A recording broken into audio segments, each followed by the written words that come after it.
Welcome back to the Langmitra podcast, Devendra. I'm so thrilled to have you here again. Congratulations on successfully completing Module 3, where we dove deep into numbers, time, and daily essentials. You've truly mastered telling time, handling basic transactions, and navigating your day in German. You've already learned so much, and your progress is fantastic. Thanks, Maria. It feels great to have those basics down.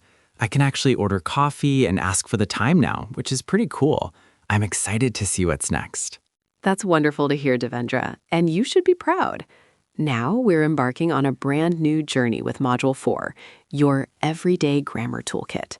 This module is all about giving you the foundational grammar structures you need to build more complex and natural sentences.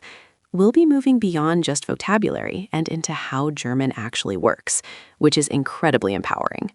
Today, we're tackling one of the most fundamental rules in German grammar, the V2 rule. It's often called the golden rule because it's so pervasive and so crucial for speaking naturally. The golden rule. That sounds important. What exactly is the V2 rule, Maria? Excellent question, Devendra. The V2 rule, or Verb 2 rule, simply states that in a German main clause, the conjugated verb always goes in the second position. It's non-negotiable. Think of it as the anchor of your sentence. No matter what else you put in the sentence, the conjugated verb will always be the second element. Second position. Okay. So what's a conjugated verb again? A great reminder question, Devendra. The conjugated verb is the form of the verb that changes to agree with the subject. So I go, you go, he goes. In German, it's the part that tells you who is doing the action.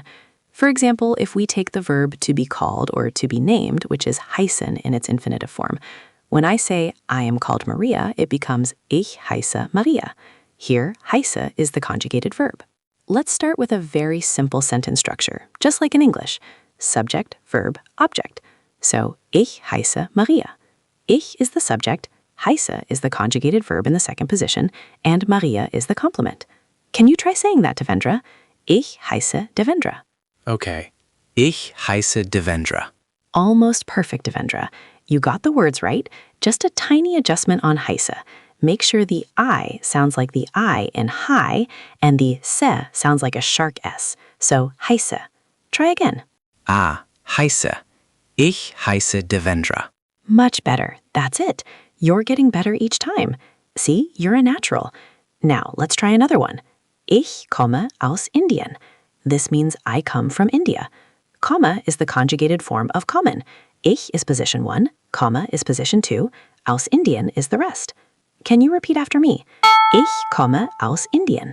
Ich komme aus Indien. Wunderbar, Devendra. Perfect. Now let's try to make a sentence using a new verb, sprechen, which means to speak. The conjugated form for I is spreche. So ich spreche English means I speak English. Can you try that?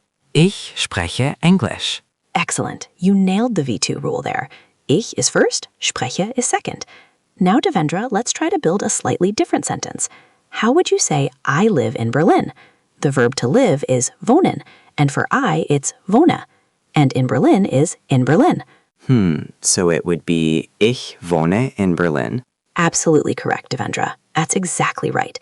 You instinctively put wohne in the second position. That's the V2 rule in action. You're making great progress. Thanks, Maria. It's starting to click.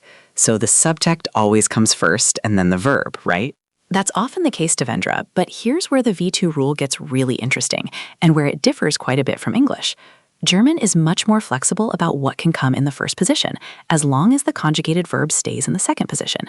This is where English speakers often make mistakes because we tend to keep the subject first. Imagine you want to say, today I come from India. In English, today is first, I is second, come is third. But in German, if heute, meaning today, takes the first position, what do you think happens to comma? Where does it go to stay in position 2? Oh, so heute is position 1, Komma has to be position 2, so the ich would have to move to position 3? Like, heute komme ich aus Indien? Is that right? Precisely, Devendra. That's an aha moment right there. Heute komme ich aus Indien. You got it.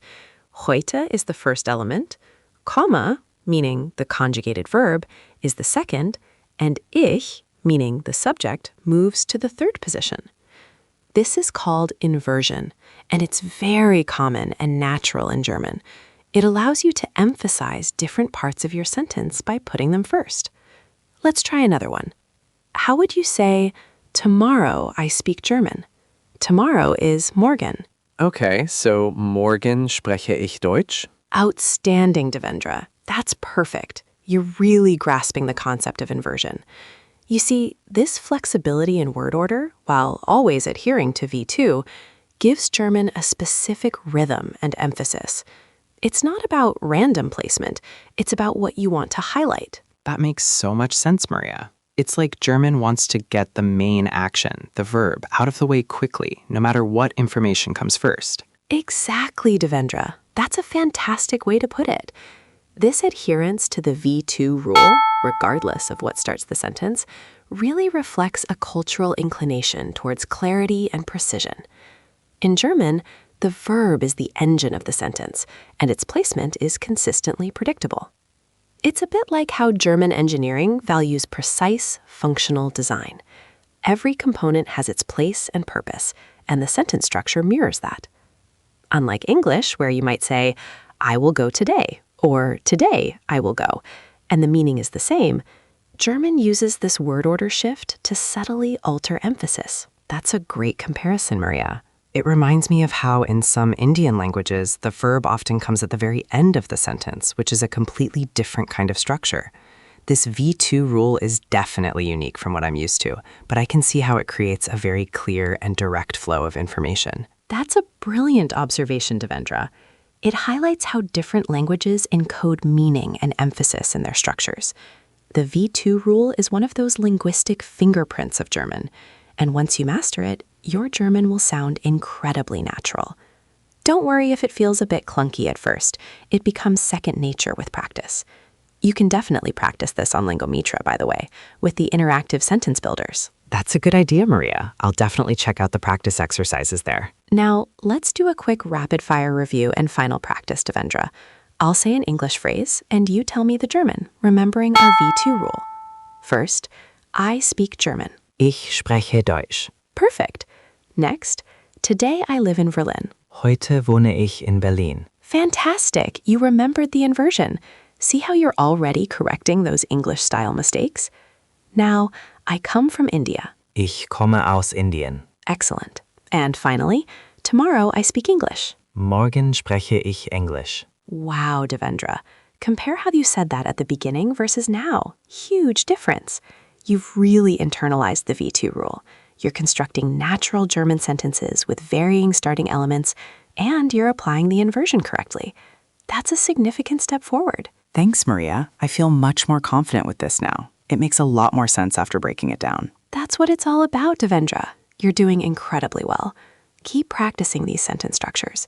Try to consciously apply the V2 rule whenever you form a German sentence, especially when you start with something other than the subject.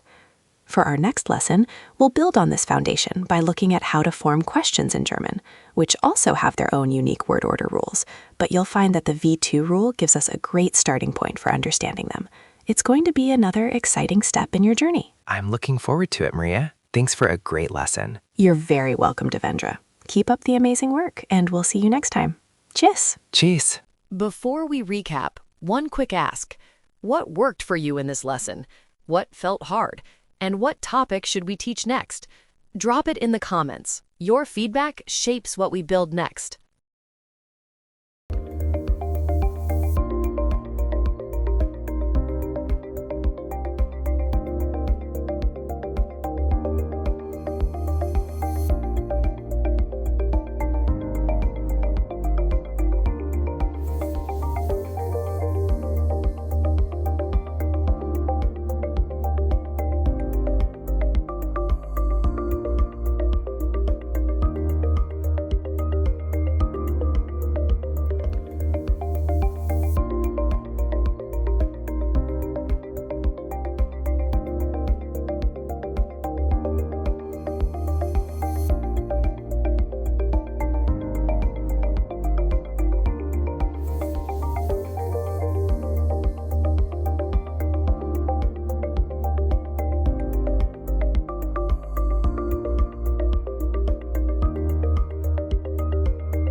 one language sets you in a corridor for life. Learn language with podcast. Subscribe.